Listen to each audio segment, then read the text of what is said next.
I want to thank Jennifer for including us in this opportunity. We are all thrilled to be here at Aspen, and it's nice to look out.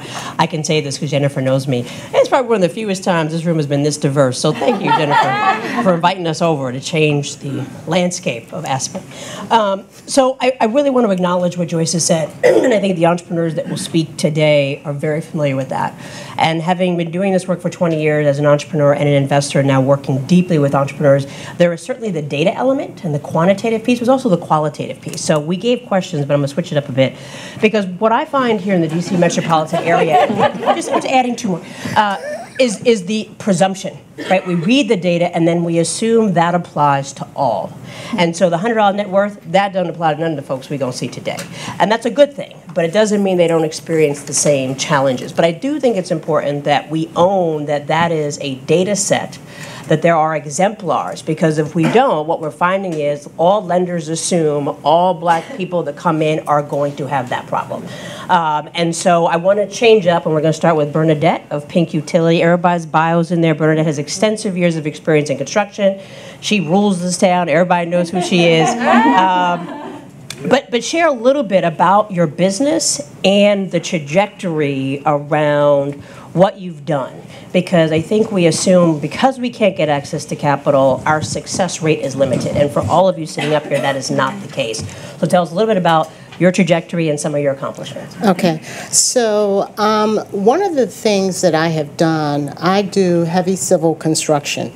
Heavy male-oriented white males who often, when I first started, came in the room, thought I was the secretary.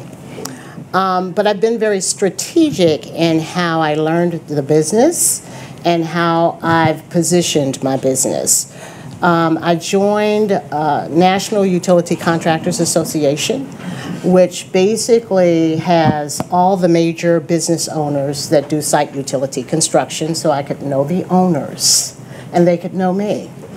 I've also completed mentor-protege arrangements with engineers, because I'm not an engineer. I'm a business person who owns a construction company who has learned more about civil engineering from my crews and from the other business owners as getting familiar with the industry. So I think you have to be strategic about how you position yourself. I think you have to be strategic about the partnerships that you form in order to kind of isolate yourself from being a victim of some of the statistics that we heard today. And what is the largest project you've been a part of? The largest project that I have been a part of so far is the Clean Water Partnership, which is the P3 in Prince George's County. They are going to retrofit stormwater for about 8,000 acres. It's $100 million, and it is an 8-year effort. All right, girl. Yes. So that is important just to put in context, because there's a distinction between friends and family and when you need money to grow. So thank you. So Kia is architect extraordinaire, also design, has done a lot of work in affordable housing in DC, but is now moving into market rate. So tell us a little more about yourself and all that you've accomplished. So my business is, I like to say, a socially conscious business. We believe that interior design is not a luxury for a few, but a standard for all. So I strategically founded Determined by Design to focus on affordable and supportive housing.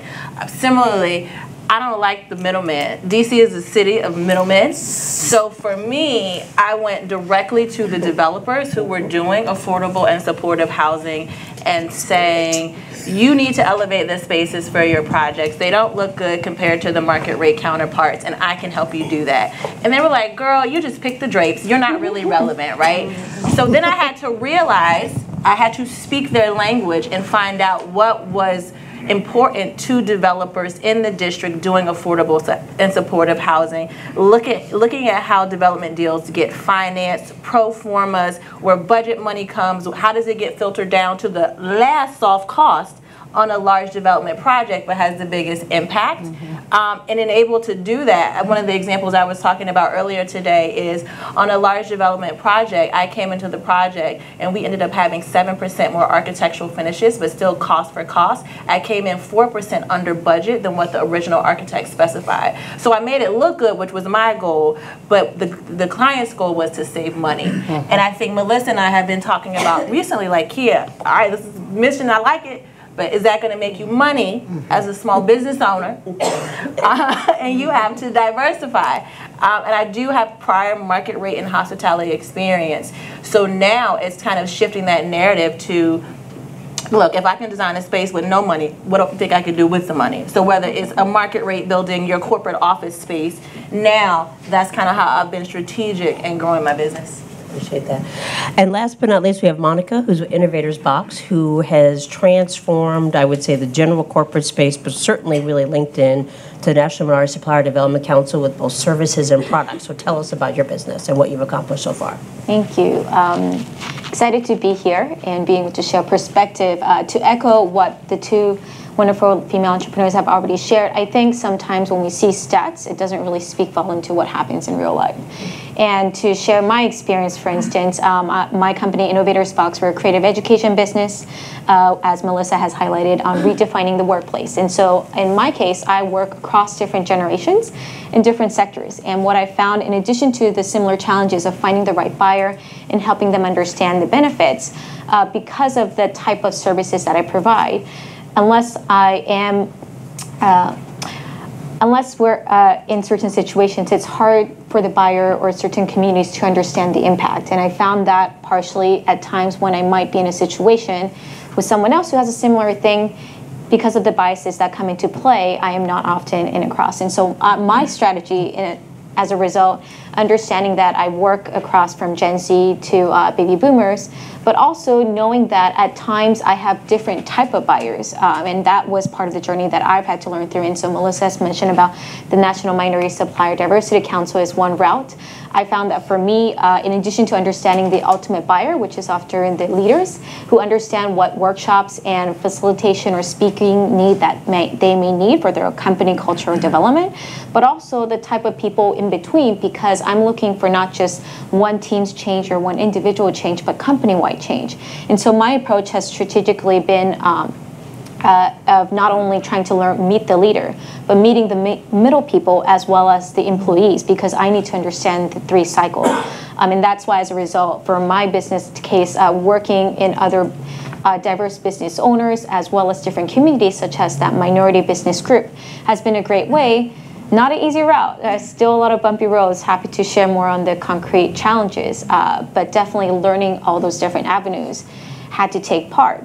Now, the thing that I think people forget to understand, unless you're going through that route, is how much cost and time it still takes. I've been in many conversations where people would say, well, Monica, like, that's great, you're doing a great business. Well, these are the resources, you should check it out. Like, I think it's, almost in a way, it's your problem that I haven't figured out that system. I'm like, well, I understand that. But the problem is that, especially as a small business and an early stage business owner, you don't always have the capital to go after that. And when you calculate the time and the investment, you start to question, does it make sense for me to run after that if I can spend that same or maybe less money to find a client? And at times I might just choose to get a client and not understand and investigate all these other capital access. And I think that's something that we forget in the access flow that I would like to share insights. So. I think that's an important point that people underestimate. There's an opportunity cost, particularly for people of color. Having gone to Georgetown, I had friends that raised money in one phone call, and it was from their friends and their family. But that is not our case, right? We are probably taking 20 to 30 times. So I think understanding there's an opportunity cost, which ultimately could limit our growth, is something to think about. So I want to ask, we'll start with you, Kia, one word that would describe your experience in raising money. One word. Uneducated. Uneducated. Uneducated, okay. Monica, one word. Hard. Hard. Bernadette. Frightening. Okay. All right. We'll start with you. Why is it frightening? I think if you want to do something other than using your personal credit cards, putting up your house, having your family mad at you, You have to spend a lot of time looking at what is out there that is non-traditional. Again, I put pipe in the ground, so a small job is $250,000. That's not family. The bank, not your family. It's yeah, somebody's family. right. And the bank will take quite some time and a lot of paper to get to the yes. So you look at non-traditional sources. And to the stats that were quoted to us, there are a lot of companies out there that will give you the money, but are you going to survive taking it? So you do a lot of research and a lot of searching, and eventually you find some people who rise to the top. Say a little bit more about the cost, because everybody may not know that industry in particular. Okay, so there are some lenders that will give you the money in a day. But your cost is going to be 28 to 30%. Well, at that point, you only got 70 cents out of $1 that you get from them. And that may make the difference between making your payroll, getting your materials, because again, the payment cycle in the construction industry is often 30, 60, sometimes 90 days, depending on who that customer is. So if you're going to go the non-traditional route, you have to be very aggressive about negotiating your payment terms with your prime or your suppliers. But you also have to be equally as careful about the terms in which you take the non-traditional money. So now we've got opportunity costs in terms of pursuit, and then real capital costs in terms of obtaining it. Okay. Yes. Why uneducated? I think for me the biggest, I'm a creative service-based business, so I'm automatically thinking, because I don't have an app or something, no one's going to want to give me any money in the first place. How do you sell, I want to make a space pretty? You know what I mean? So Particularly to affordable housing. So wait, you will make a space look pretty for development that doesn't really make a lot of money. So for me, it's kind of like I've shied away from that. To this point of, we were just talking about this before the panel, and you were like, you need to get a line of credit. I was like, I'm terrified. Well, from the right place. From the right place. I'm terrified that I'm not going to be able to sustain that. I don't want to take on debt because, like the stats say, you know, in my personal life, you add student loan, credit card debt. I don't want to do to my business what I've done in my personal life, so I've just stayed in the dark about it. We're going to work on that. Okay. Hard. Why do you say that? Hard, in addition to everything that's been shared, I feel the cost of getting there and knowing that it's such a small percentage makes me not want to even try. And as a result, every conversation about that feels hard. Every conversation and understanding about that feels complicated. And once it feels complicated, I feel like, okay, what can I do without understanding that and still make a success? I have so much bandwidth I need to figure out, and every challenge I'm solving is complicated for a good reason. But if financial part becomes a complicated conversation and having that conversation is not going to reach its conclusion, then I don't know if I should be in that conversation in the first place. And so it makes me feel hard because I don't even know what conversations to start with who, because if I have the wrong conversation, what if I backfires? Like that is hence terrifying and feel uneducated on top of everything. And so I feel every conversation around that feels hard and something that I consciously want to avoid, which I know it doesn't help, but hence why I feel hard about it. And I would say there's a piece that you talked about that I want to pull out, which is if you make a mistake. Right, I mean, D.C. is a relatively small town. There's probably less than one person we don't know in this room, which means if you screw up, all of us are going to hear that you screwed up. So I do think that there is this cost of brand, right, and reputational cost, that when you go out there, there aren't a lot of places that you can actually go and ask questions, because the assumption is when you enter the door, you actually know. So I want to ask each of you, if you could change anything about the current capital landscape, what would you change? So this is your chance. We got Deputy Mayor Snowden in the back. Look, everybody turned around. My boss is here, all snap. And then we have DSLBD, we got DEMPED, Quasi-Tech Council. So what do people need to do? And we're going to start with you. And then I'm going to be shocked. I think that we need to be more open-minded about how we assess the entrepreneurs that are asking for the money. For example, if I've already done 5 jobs that exceed $250,000, why are you asking me for my house? I have a cash flow. So I think you need to use some different parameters on how to assess whether or not I'm a credit risk from a business perspective. I'm going to piggyback on that. While I haven't done 5 deals at $250,000, it's very, like, I was in the process, I'm in Anacostia in Ward 8. I was trying, great Ward 8. I was trying to get office space on MLK, and this was prior to the boom now, and everything was so black and white that it just stopped me in my track, and I'm the kind of person like, there's always a yes in there, but it was just no after no, just because of the metrics and the criteria were just so, check this box, this box, this, ridiculous. You didn't check it?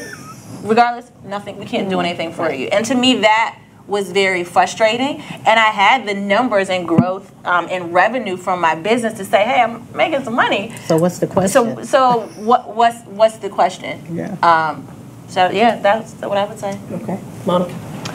I would emphasize on the opportunity cost. I think that's something still neglected significantly. I completely understand there's regulations, there's rules, and there are boxes that you do need to ask, but I still ask into consideration, do you understand when you provide those information, you say it's available for everyone, who are you talking to? Where are you sharing that information? How are you communicating that? Because you're already probably excluding certain communities by sharing it a certain channel. Not everyone's going to be looking, let's say, on social media when you're sharing that and say, hey, I've already done this marketing and like talk to the newspapers. Not everybody's probably looking. So I ask for you to reevaluate some of those aspects when you really want to understand opportunity costs, and ask, communities who are already actively speaking, and ask them what are better ways to change maybe those opportunities so it doesn't seem so costly to even be interested in the first place, because that's the #1 barrier that I think often stops. Please, go ahead. And one more thing. If you could provide I think especially if you're in a creative or service-based business, seeing examples of how other businesses have been approved for capital, I think to me that would be really beneficial, because I don't see those success stories unless it was a tech or an app or something like that. How does a service-based B2B business really access capital? And I would second that in saying just other business examples in general outside of tech and app. Again, I think it has a lot to do with the deal. So oftentimes when I'm approached or want a bigger deal, explaining to my prime how we can get a bigger deal done with their assistance and suggesting to them what the assistance is kind of shocking to me. It's actually offensive, because I know they have done it with other companies, and I think they're very surprised when I make those recommendations to them. They're like, how did she know that? Because I've been in the room with the people and watched them do it.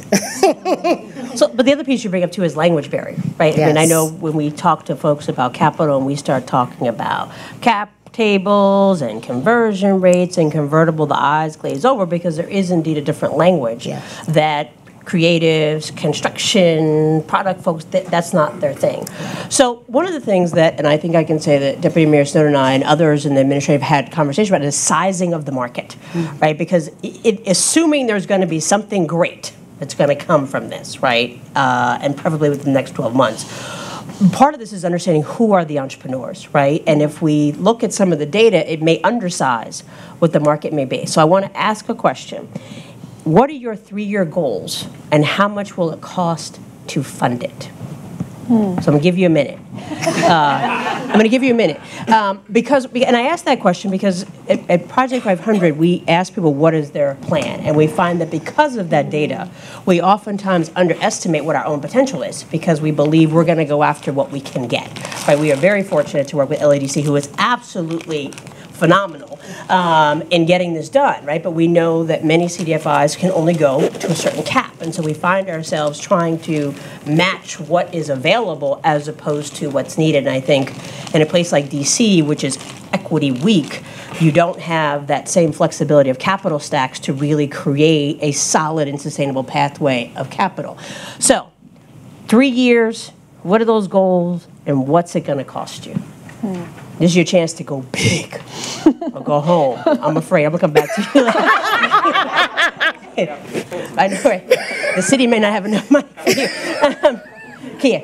3 years. 3 years, yeah. In 3 years, Determined by Design will be a 5-person design firm in the district, but also have projects in other economically challenged and growing communities, and bringing in revenue of $1 million. And how much do you need to get there? I don't. Because you could bootstrap it. I mean, your trajectory so far, right, has been, I can say, has been you borrowing, hustling, whatever. But if you didn't have to, because there's opportunity cost, there's missed opportunity, there's people coming in leapfrogging you, just a ballpark number of what it would take to get there, and maybe a year and a half as opposed to 3. Conservatively, I'd probably say about $500,000. And that's not a lot of money. See? In the scheme of what is available, that's not a lot of money. Monica. It's hard. She's sticking with that word. I'm sticking with that word. I'll start with the goals because I like goals. And within 3 years, we would have started some international projects. I have already been traveling to different cities doing different projects for corporations. We would like to have been, we would also be like a 5-team full-time, have 2 different office spaces, and have been named and recognized for the work we do. If you need a creative culture problem that you need in corporation space, our name's always quoted within to being the problem solver, and hence as a result having worked with at least by 3 years, at least 10 major Fortune 500 firms who thought that was impossible. And financial wise, hence if I can have at least probably, this is hard. Can I think a little bit more? No. Because you're going to think yourself down and minimize. What's the number? What's your gut number? My gut number, I feel 800. Put it out there, 800,000. 800,000. Okay, awesome. Bernadette, because your number will be way. What are your 3-year goals? I think it's conservative, Melissa. Okay, all right. I am already getting ready to start a professional services division, so that's going to need to be funded. My guess is the projects that the mentor and I are looking at is going to require an 8-person team, PEs. They have to be engineers. And I'm pursuing an entirely different customer aggressively in the dry utility space. That too is going to require professional engineers. So the number is $1.5 million. Okay. Well, people in this room could write that. Okay, well then step up. Wait. There's a couple people that, but the problem is they can't write his debt, but they could write that. The other piece, though, and then we're going to wrap up, is part of what, at least I know I do this work, and Jennifer and I had this conversation, and there's some people in the room who really care about this. It's not just about the business growing, but it's the impact on the community. And Kia, you were very clear from the day I met you, this is about the community. So in addition to the money, you gave persons, but how many jobs do you think that's going to lead to, right? Because at the end of the day, this is, for us here in DC, this cannot just be about investing in an individual, but how do we really solve for some of the other workforce issues and challenges that we have, particularly when only big companies come in. So how many people do you see yourself hiring in that 3-year trajectory? So I see full-time employees. In 3 years, I see myself hiring at least 5 different employees. And I am always, right now, very, very specific. You either have to be a woman of color and you have to live in Ward 8 in Southeast. So those things I'm very adamant about. Some people might say it's to my detriment. But then when I look at the projects that I've done right now, I have touched over 650 units of affordable and supportive housing in DC, and how that affects the worker in the district. I had a woman, she was a domestic violence survivor, and when she walked into the room when it was done, she said, Kia, when I walked into this room, I realized change was possible for me. So I have impacted her life, how she views her wealth and her worth, and how she's gonna go out into the workforce in the district as well. So that's how I make my impact. And for me as a business owner, I'm all about overhead. So while I intentionally want Determined by Design to be a 5-person firm, our impact reaches buildings and communities. My community that I live in. Monica, how many jobs are you talking about? Because you have part-time and full-time folks. Yes, I have part-time and full-time. I would like to have 5 full-time. I probably envision having probably another 5 or more part-time, but similarly to the impact, I've always seen my business model with B2C, B2B, and product, and so the community part has been a core part. And in fact, I have a lot of people who first discouraged me for spending so much time with the community because that's not how I'm going to generate revenue. But I also realized without helping communities and different individuals across different generations understand how they can be creative regardless of their job title and industry and whether their company supports it or not, really helps them be empowered. And so it's really exciting to see how individuals come and share that they never thought they can be creative because of the passion they have in certain industries. And so my goal is in 3 years to be able to reach not just nationally, but internationally, to show that impact, that you don't have to feel buried by a job title or industry. And so I don't have a number because I'm weak with numbers, but hopefully by billion by then, because we're reaching thousands or more at year 1.5. Great. Nice. Impact. I think 50 people, and I think for me, it's about the number of crews that I'm going to need to accommodate the projects that I'm chasing.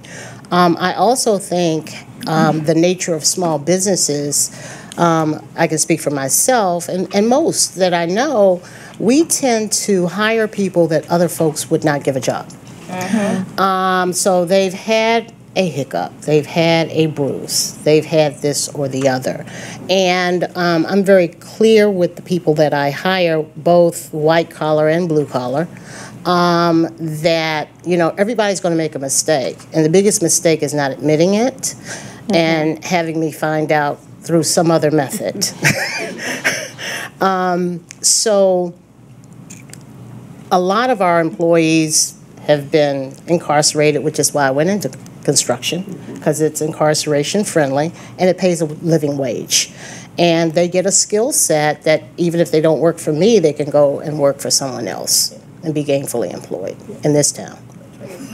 So what I've heard you all talk about are opportunity cost in pursuing funding because it's hard, language barrier, reputational cost to think about, and cost of capital, particularly being small businesses, but I also say women and people of color. What I'm hearing is recommendations around evaluation criteria changing, a little more flexibility in both what it takes to get, but also managing costs, more case studies, and I would even add the ability to assess your impact. There was a gentleman who is in our cohort, our high growth cohort now, who's making over $5 million. He went to get a $1 million line of credit. They required his house. And then said and told him that he was not stable, not because of his money, but because he only hired formerly incarcerated persons, and they did not believe that they were going to show up to work.